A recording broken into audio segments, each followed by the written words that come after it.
हाँ तो स्टूडेंट्स, आज हम चैप्टर नंबर 7 में डेफिनेट इंटीग्रल्स को फर्दर प्रोसीड करेंगे। लास्ट लेक्चर में हमने डेफिनेट इंटीग्रल का फर्स्ट चैप्टर सीखा था using integral as a limit of sum, formula derive किया था। आज हम इसका नेक्स्ट मेथड सीखेंगे using anti derivative method. Integrals को कैसे फाइंड आउट करते हैं यूजिंग एंटी डेरिवेटिव मेथड। ठीक है, तो एंटी डेरिवेटिव मेथड पढ़ने से पहले हम एक दो बेहद इंपॉर्टेंट थ्योरम्स जिनका हम यूज करते हैं एंटी डेरिवेटिव मेथड में, उनको पढ़ लेते हैं, जिनका नाम है fundamental theorems of the integral calculus. Fundamental theorems क्या होते हैं? सबसे पहले जो फर्स्ट थ्योरम, दो थ्योरम पढ़ेंगे हम fundamental theorems of integral calculus की। फर्स्ट थ्योरम क्या कहती है? First theorem of fundamental calculus कहती है कि यदि f(x) कोई भी कंटिन्यूअस फंक्शन हो, let f(x) be continuous function on closed interval a b, then area function if then derivative of the area function is equal to f of x। ये है हमारी फर्स्ट फंडामेंटल थ्योरम। क्या कहती है first fundamental theorem? कि यदि f(x) कोई भी कंटिन्यूअस फंक्शन है क्लोज इंटरवल a b पे, तब एरिया फंक्शन जो होगा उसका डेरिवेटिव किसके बराबर होगा?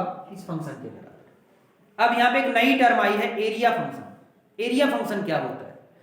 हमने लास्ट लेक्चर में भी क्या सीखा था? यदि f(x) कोई भी कंटिन्यूअस फंक्शन है क्लोज इंटरवल a b पे, और यदि ये इसका ग्राफ है, a b का कोई कर्व है, a से b के बीच में उस फंक्शन की कर्व है, और a से b के बीच में x = a ले लिया, x = b ले लिया, ये फंक्शन था y = f of x, then ये जो एरिया होगा x एक्सिस कर्व और ये दोनों लिमिट्स, इनके बीच में जो एरिया होता है, इसी फंक्शन का नाम दिया जाता है एरिया फंक्शन। ठीक है, तो फर्स्ट फंडामेंटल थ्योरम जो कहती है वो क्या कहती है कि एरिया फंक्शन का डेरिवेटिव किसके इक्वल होता है?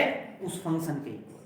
ठीक है, यानी इसको फर्दर हम अगर और आगे चेक करें तो क्या हो जाएगा? डेरिवेटिव दूसरी साइड जाके किस में बदल जाता है? डेरिवेटिव दूसरी साइड जाके किस में बदल जाता है? डेरिवेटिव एंटी डेरिवेटिव में। एंटी डेरिवेटिव का नाम क्या था? इंटीग्रेशन। समझ में आ गया? इंटीग्रेशन हो जाएगा क्या?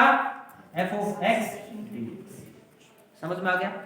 यानी क्या हो जाएगा? जब भी हमें किसी भी कोई लिमिट दे दी जाए, x = a और b कोई भी दे दिया जाए, ठीक है, अगर हमें लिमिट्स दी हुई है जैसे कि a और b के बीच में इस क्लोज इंटरवल पे है, तो एरिया क्या हो जाएगा?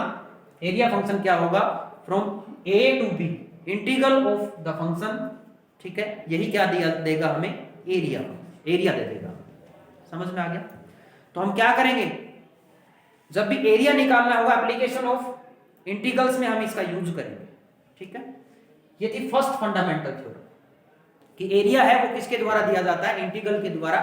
जो आपका लिमिट्स दी हुई है वो लिमिट हम लगा देते हैं, तो डेफिनेट इंटीग्रल हो गया कि नहीं? सेकंड क्या कहता है? सेकंड फंडामेंटल थ्योरम क्या कहती है? सेकंड फंडामेंटल थ्योरम कहती है कि if f(x) is a continuous function on closed interval a b, then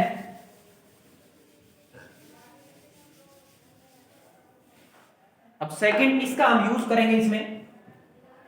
second fundamental theorem कहती है इंटीग्रल कैलकुलस की, यदि f(x) कोई कंटिन्यूअस फंक्शन है on closed interval a b, then integral of the function f(x) from a to b is given by, यदि f(x) continuous function हो और एक और बात आ जाएगी इसमें, f of x इसका एंटी डेरिवेटिव। दो बातें हैं कि f(x) कोई फंक्शन दिया हुआ है, f(x) कोई फंक्शन है क्लोज इंटरवल a b पे, और कैपिटल f(x) क्या है? इसका एंटी डेरिवेटिव। तब डेफिनेट जो इंटीग्रल दिया जाएगा फंक्शन का वो किसके इक्वल होगा? f of x, और इस पे लिमिट अप्लाई कर देंगे हम a से b पे, यानी ये हो जाएगा f of b minus f of a। इसके इस बात को एक एग्जांपल की सहायता से समझते हैं। देखिए, जैसे मैं मान लेता हूं कि f(x) क्या है हमारा? कोई भी फंक्शन है f(x) हमने मान लिया, या यूं सीधा डायरेक्ट कर देते हैं, एफ एक्स हमने मान लिया एक्स स्क्वायर, ठीक है। और हमें इंटीग्रल फाइंड आउट करना है एफ एक्स 0 to 2 dx, यानी कहने का मतलब हमें x square dx find out करना है 0 to 2। तो क्या करेंगे, सबसे पहले आप इस जो सेकंड फंडामेंटल थ्योरम है क्या कहती है ये, कि हमें यदि कोई फंक्शन कंटिन्यूअस है और उसका हमें एंटी डेरिवेटिव भी पता है, यदि हमें उसका एंटी डेरिवेटिव भी पता है, तो जो लिमिट्स है वो कैसे लग जाएगी, जो एंटी डेरिवेटिव है, एंटी डेरिवेटिव जो आया उसमें अपर लिमिट की वैल्यू रख, x की जगह अपर लिमिट रख देंगे, माइनस x की जगह लोअर लिमिट रख देंगे, फिर फंक्शन को सोल्व कर लेंगे तो वो हमारा डायरेक्ट आ जाएगा। ये एंटी डेरिवेटिव मेथड है। जैसे फर्स्ट मेथड तो हमने as a limit of sum find out किया था, किस तरह से करना होता है उसका फार्मूला डिराइव करके यूज किया था।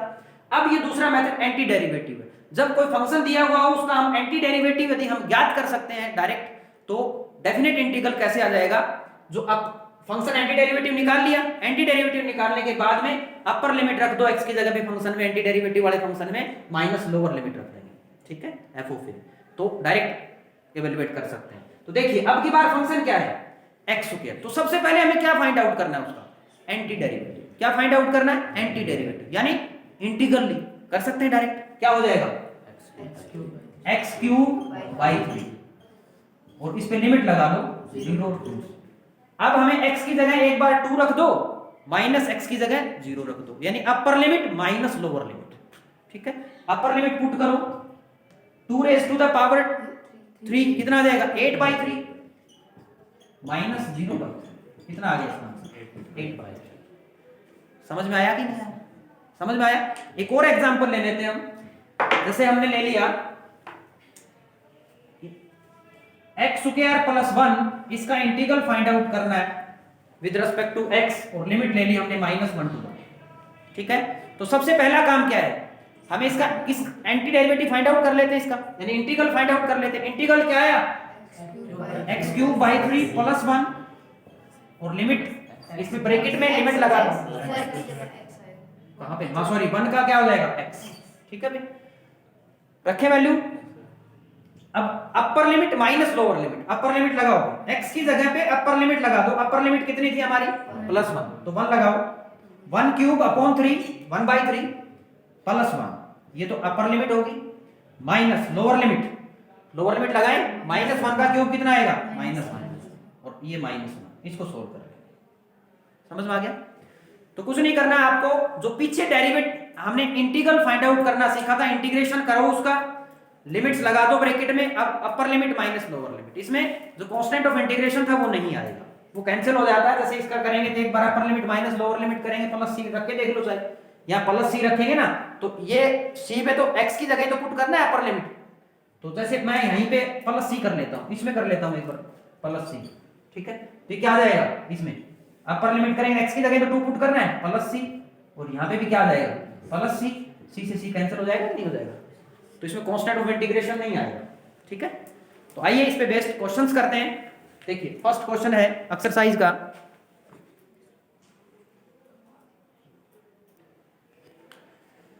हाँ देखिए एक्सरसाइज का फर्स्ट क्वेश्चन है 7.9, एक्सरसाइज क्वेश्चन नंबर 1।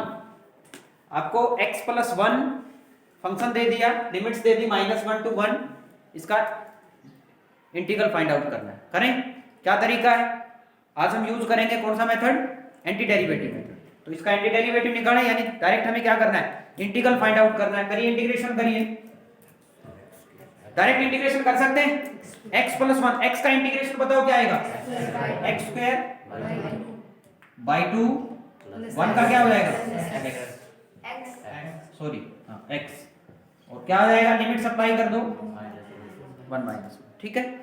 क्या करना है अब हमें, अपर लिमिट x की जगह एक बार अपर लिमिट, माइनस x की जगह लोअर लिमिट पुट करनी है। करिए, एक बार अपर लिमिट पुट करते हैं, करें तो 1 का स्क्वायर डायरेक्ट कर देते हैं, 1 का स्क्वायर 1/2 प्लस x की जगह 1 पुट करेंगे 1, इसको एक बार ब्रैकेट में ले लेते हैं, यानी ध्यान रहेगा बाद में चेक करना पड़े क्वेश्चन तो भी, माइनस लोअर लिमिट -1 करनी है, -1 का स्क्वायर करेंगे कितना आ जाएगा 1/2, और ये -1 हो जाएगा, ठीक है। ब्रैकेट खोले भाई, 1/2 + 1 -1/2 +1 -1/2 से +1/2 कैंसिल, कितना आ गया 2। यही आंसर, समझ में आ गया? बिल्कुल सिंपल है ना, ठीक है। नेक्स्ट है सेकंड क्वेश्चन है इसी का, 1/x, इसका इंटीग्रल करना है, लिमिट दे दी 2 to 3, ठीक है। देखिए क्या करना है, वही प्रोसेस है। सबसे पहले इंटीग्रेशन करो इसका, इंटीग्रल फाइंड आउट करो। 1/x का क्या होता है, log of x, लिमिट लगा दो ब्रैकेट के, ये 2 ये 3। अब क्या करना है, अपर लिमिट माइनस लोअर लिमिट, तो log of 3 minus log of 2, log m minus log n क्या होता है, log m अपॉन n, तो कितना हो जाएगा log of 3। समझ में आ गया? यही आंसर है आपका, ठीक है। देखिए नेक्स्ट क्वेश्चन, देखिए क्वेश्चन नंबर 3। नेक्स्ट है 4x³ - 5x² + 6x + 9, इसका इंटीग्रेशन करना है हमें। लिमिट्स दे दी अब की बार 1 to 2। क्या करेंगे, सबसे पहले वही तरीका, एंटी डेरिवेटिव और इंटीग्रल फाइंड आउट कर लेते हैं। करिए 4x³, इसका करो इंटीग्रेशन, क्या आ जाएगा भाई 4x⁴ upon 4 -5x³ upon 3 -6x² upon 2 plus 9x। Limit क्या है 1 to 2। तो एक बार क्या करना है हमें, x की जगह क्या पुट कर देंगे 2, माइनस x की जगह फिर क्या पुट कर देंगे, कैलकुलेशन है, सोल्व कर लोगे। एक बार x की जगह 2 अपर लिमिट माइनस लोअर लिमिट कर लोगे इसको। नेक्स्ट देखिए क्वेश्चन नंबर 4, फोर्थ क्वेश्चन में दे दिया sin 2x का इंटीग्रेशन करना है हमें, जब लिमिट क्या हो 0 to π/4। तो कैसे करेंगे, सबसे पहले इसका इंटीग्रेशन फाइंड आउट करो। सिंपल है बिल्कुल, जिस बच्चे को पहले वाला इंटीग्रेशन आता था, अब क्या करना है, केवल लिमिट पुट करनी है, अपर लिमिट माइनस लोअर लिमिट। देखिए साइन का इंटीग्रेशन क्या होता है, माइनस cos 2x अपॉन 2, और लिमिट्स 0 to π/4 रखें भाई। तो एक बार रख देते हैं हम क्या, अपर लिमिट, तो माइनस बाहर ले लो या साथ रखूं, बोलो साथ ही रख ले, चलो साथ रख ले। Minus cos of twice of π/4 upon 2, 1/2 तो बाहर ले लेते हैं, ठीक है। माइनस भी ले लो क्या, फिर बाहर ले लो, -1/2 बाहर ले लिया, ठीक है। तो cos अपर limit minus lower limit 2 into 0।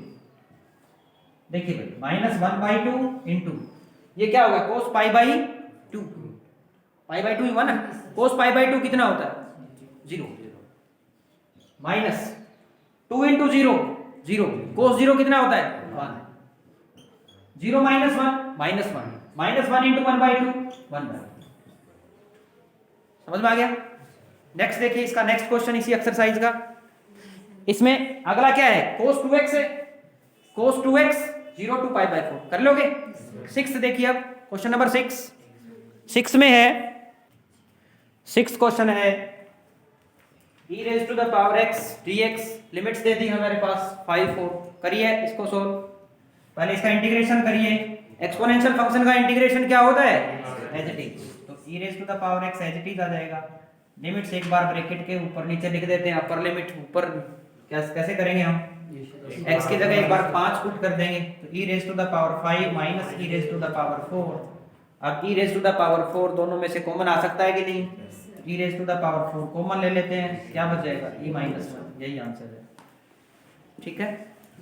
Next question है, बिल्कुल सिंपल है ना, कुछ नहीं, आपको इंटीग्रेशन जो पीछे सीखा है वही करना है, इंटीग्रेशन करके अपर लिमिट माइनस लोअर लिमिट, बस ये मेन है। सेकंड फंडामेंटल कौन सी थ्योरम यूज कर रहे हैं हम इसमें, अपर limit minus lower limit, second fundamental theorem of integral calculus. समझ में आ गया? सेकंड जो थ्योरम पढ़ी थी स्टार्टिंग में वही यूज कर रहे हैं, इसमें लिखना भी है, ऐसा लिखने के बाद में फिर लिखना using second second theorem of fundamental calculus, ठीक है। आगे चलिए, इसमें क्या करना है, इसका इंटीग्रेशन क्या होगा, log का इंटीग्रेशन क्या होता है भाई, ना सॉरी, tan x का इंटीग्रेशन क्या होता है, log of mod of minus कोई कुछ बोल रहा है log, हाँ तो माइनस शुरू में लगेगा ना, फिर बाद में थोड़ी लगेगा, तो log के बाद बता रहा है माइनस, पहले लगेगा minus log of mod of cos x या log mod of secant x, ठीक है। तो कौन सा लगा ले, कोस वाले लगा लूं मैं। ये होता है minus log of mode cos x, ठीक है। लिमिट्स अप्लाई कर दी 0 to π/4, लगाओ एक बार अपर लिमिट, तो माइनस लॉग ऑफ कोस π/4 की वैल्यू कितनी होती है, कोस π/4 लिख देता हूं, चलो एक बार कोस π/4, ठीक है, माइनस अपर लिमिट माइनस लोअर लिमिट, ये तो अपर लिमिट थी माइनस लोअर लिमिट, ये माइनस, अब लोअर लिमिट लगाएंगे तो minus log of mode cos of क्या आ जाएगा 0, ठीक है। सोल्व करो उसको, माइनस लॉग ऑफ कोस π/4 कितना होता है 1/√2, 1/√2 माइनस माइनस क्या हो जाएगा प्लस लॉग ऑफ कोस 0 कितना होता है 1, वोट 1। अब देखिए log 1 कितना होता है 0, समझ में आ गया। इसको क्या लिख सकते हैं हम, माइनस लॉग ऑफ, माइनस में बाहर ले लेता हूं 1/√2 log m अपॉन n क्या होता है log m minus log n, समझ में आ गया, प्लस log ऑफ मोड 1। बाहर माइनस का निशान है, अंदर के निशान बदल जाएंगे, तो log 1 तो कितना होता है 0, तो ये तो फर्स्ट टर्म तो हो जाएगी 0 माइनस की, माइनस माइनस प्लस log √2, 2 की पावर कितने लिख सकता हूं 1/2, पावर आगे आ जाती है, log m raise to the power n हो तो n log m हो जाता है, पावर को आगे ले आओ 1/2 log ऑफ 2 प्लस ये log 1 कितना होता है 0, इसका आंसर कितना आ गया 1/2 log ऑफ 2, ठीक है। समझ में आ गया कि नहीं आ गया, 2 का तो 2 ही होता है, मोड लगाने की जरूरत भी नहीं, इसमें माइनस प्लस प्लस ही होता है। समझ में आ गया, किसी को कुछ पूछना है? नेक्स्ट देखिए इसका next question, question number 8। Next question है कोसिकेंट x का इंटीग्रेशन करना है, लिमिट्स हमें दे दी π/6 to π/4, कैसे करेंगे? सबसे पहले कोसिकेंट x का इंटीग्रेशन क्या होता है बोलो, इसका इंटीग्रेशन होता है log of mode of cosecant x minus cot x, ठीक है, ठीक है। लिमिट्स लिखो, लोअर लिमिट π/6, अपर लिमिट π/4, लगाएं, सोल्व करो। Upper limit minus lower limit, पहले अपर लिमिट लेते हैं, log of mod cosecant, upper limit क्या है π/4, cosecant π/4 minus cot π/4 minus log of cosecant π/6 minus cot π/6, ठीक है। वैल्यू पुट कर दीजिए, log ऑफ कोसिकेंट π/4 क्या होता है, साइन π/4 क्या होता है 1/√2, तो कोसिकेंट क्या हो जाएगा माइनस कोट और tan दोनों π/4 पे कितने होते हैं 1 minus log of mod cosecant π/6, sine π/6 कितना होता है 1/2, कोसिकेंट उसका उल्टा हो जाएगा 2 माइनस tan π/6 कितना होता है 1/√3, तो कोट π/6 कितना हो जाएगा। अब log m minus log n कितना होता है log m upon log n, ठीक है, तो log of mode √2 minus 1 upon 2 minus √3, यही आंसर है। समझ में आया कि नहीं आया? नेक्स्ट देखिए, अगला है क्वेश्चन नंबर 9। 9th क्वेश्चन है, आपको इंटीग्रल फाइंड आउट करना है, dx अपॉन क्या है √1 माइनस एक्स स्क्वायर, लिमिट क्या दे दी 0 to 1। डायरेक्ट कुछ नहीं करना आपको, छोटे छोटे इंटीग्रेशन है, आपको केवल लिमिट पुट करनी है और कुछ नहीं करना। तो बताओ इसका इंटीग्रेशन क्या होगा, साइन इनवर्स, शाबाश। तो इसको क्या लिख सकते हैं, sine inverse x, limit apply कर दो 0 to 1। अब हमें क्या करना है, अपर limit minus lower limit, sine inverse 1 minus sine inverse 0। Sine inverse 1 क्या होता है, साइन 1 कहां पे होता है π/2, तो π/2 माइनस 0 कहां होता है 0 पे, तो कितना आ गया ये, समझ में आ गया। क्वेश्चन नंबर 10th में क्या है, dx upon 1 plus x square 0 to 1, ये क्या दिखाई दे रहा है। अब देखिए tan इनवर्स x क्या हो जाएगा ना sorry dx upon 1 plus x square, इसका इंटीग्रेशन क्या होता है tan inverse x। Limit put कर दो 0 to 1 तो क्या हो जाएगा tan inverse 1 minus tan inverse 0। बताओ भाई tan इनवर्स 1 क्या होता है पाई बाई 4 माइनस 0, कितना आंसर आ जाएगा। इसमें नई बात कुछ नहीं है, नई बात यही है सेकंड जो थ्योरम थी फंडामेंटल थ्योरम ऑफ कैलकुलस थी, जो second theorem of fundamental calculus integral calculus sorry, वो क्या थी वही यूज करनी है इसमें, समझ में आ गया। अब देखिए next question number 11th question देखिए। 11th क्वेश्चन में नीचे एक्स स्क्वायर माइनस 1 आ गया, तो इसमें फार्मूला याद होना, कौन सा फॉर्मूला लगेगा इसमें,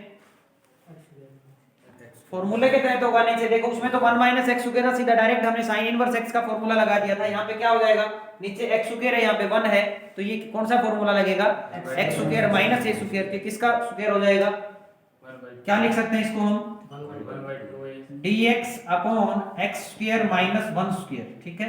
लिमिट हमने लगा दी 2 to 3, ठीक है।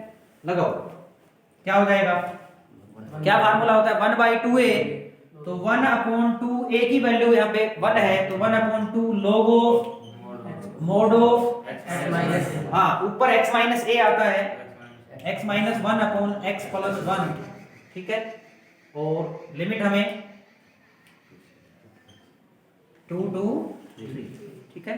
1/2 को बाहर ले लूं, 1/2 बाहर ले लेता हूं।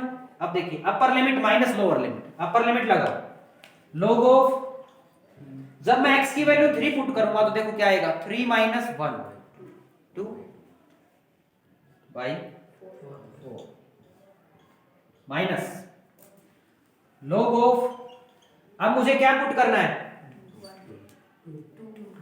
2 पुट करना है, 2 माइनस 1 करूंगा तो 1 अपॉन 3। समझ में आ गया, सोल्व करो इसको। 1/2 इंटू क्या हो जाएगा, सोल्व करें क्या हुआ, हाँ कट जाएगा, क्या लिख सकता हूं फिर मैं इसको log ऑफ, तो log of 1 minus log of 2, वो फॉर्मूला लगा देता हूं फिर log m अपॉन n वाला log m minus log n, ये माइनस log ऑफ 1 और बाहर माइनस का निशान है, तो log m minus log n होगा, तो एक बाहर माइनस का निशान है, माइनस माइनस प्लस हो जाएगा log ऑफ 3, ठीक है भाई। क्या हो जाएगा 1/2 log 1 से log 1 कैंसिल, वैसे भी 0 होता है ये क्या आ गया log of 3 minus log of 2, इसको क्या लिख सकते हैं 1/2 log ऑफ मोड 3/2, यही आंसर, ठीक है। समझ में आ गया। नेक्स्ट इसका नेक्स्ट है क्वेश्चन नंबर 12th में है कोस स्क्वायर का इंटीग्रेशन करना है हमें, integral of the cos square 2x है x है कोस स्क्वायर x dx, और लिमिट कहां से कहां तक है 0 to π/4 π/2, ठीक है भाई। अब आपको पता होना चाहिए कोस स्क्वायर का इंटीग्रेशन क्या होता है, कितने बच्चों को पता है कोस स्क्वायर का इंटीग्रेशन कैसे करेंगे, बताओ बोलो 1 प्लस, हाँ 1 प्लस एंगल डबल में कन्वर्ट कर लेंगे, इसको हम लिख लेंगे पहले 0 to π/4 2 1 plus cos angle double upon 2 into dx, ठीक है। अब देखिए क्या आ जाएगा ये 1/2 तो मैं बाहर ले लेता हूं, कांस्टेंट था, 1 का इंटीग्रेशन क्या हो जाएगा x, और cos 2x का इंटीग्रेशन क्या होगा sin 2x अपॉन 2, और हमें क्या करना है लिमिट भी अप्लाई करनी है 0 to π/2, ठीक है। देखिए 1/2 तो कांस्टेंट है, बाहर ले लेता हूं, ठीक है। अब upper limit minus lower limit, upper limit π/2 put कर दो इसमें, करो भाई एक बार π/2 करें, x की जगह π/2 कर दिया, प्लस sin π/2, देखो x को 2 से गुणा करना है, तो x को मैं π/2 से मल्टीप्लाई करूंगा तो कितना आ जाएगा पाई, sin π/2, ठीक है, अपॉन 2, ये तो थी हमारी अपर लिमिट, माइनस दो टर्म है ना, ब्रैकेट में ले लेता हूं, माइनस लोअर लिमिट लगाओ, x की जगह 0 माइनस प्लस साइन 0/2, ठीक है। सोल्व करो। 1/2 इंटू π/2, साइन π/2 नहीं है ये, कभी गलती से आप साइन पाई सारे के नीचे 2 है। साइन पाई की वैल्यू कितनी होती है? साइन पाई की वैल्यू कितनी होती है? 0। समझ में आ गया? तो ये हो जाएगा 0, फिर माइनस, ये तो 0 है ही, फिर माइनस ये भी 0 ही है। कितना आंसर आ गया आपका? 5। ठीक है, समझ में आ गया? किसी को कुछ पूछना है? कितने क्वेश्चन हो गए? 12। इससे आगे का करते हैं नेक्स्ट लेक्चर में। ठीक है, थैंक यू।